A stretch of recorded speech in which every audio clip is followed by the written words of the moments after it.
Perfection. The condition, state, or quality of being free from all flaws or defects. I think the actual definition should be a 10-letter word describing something that doesn't exist. Or prison. Maybe straitjacket.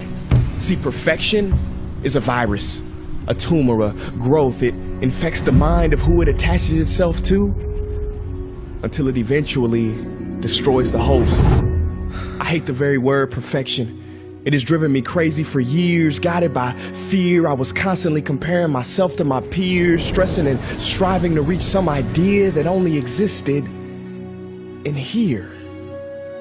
Oh, you thought perfection was real? Well, I disagree. I mean, have you ever seen a perfect tree? In real life, have you ever gone into a forest and seen a perfect tree? Nah, see, they all got a little something going on. Some lean this way, some lean that way, some have a little too much moss, and some got a whole bunch of bark that's been ripped off, but somehow, they're all beautiful.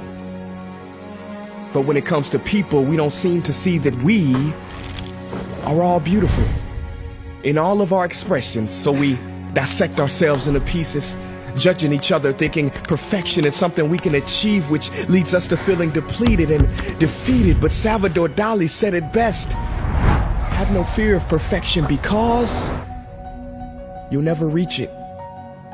Ladies and gentlemen, there are two doors in life. Door number one, be perfect and be admired. Or door number two, be real and be loved.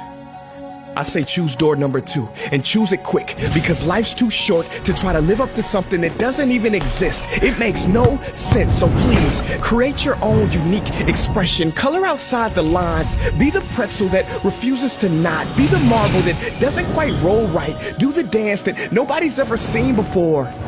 And don't worry if people stop and stare. I mean, if the Leaning Tower of Pisa was straight, nobody would care. See, when mistakes are made, beauty is birthed. You know why they call it the Model T? Because that's how many letters it took for Henry Ford to get that darn car to work. So don't worry about always being first and getting it right.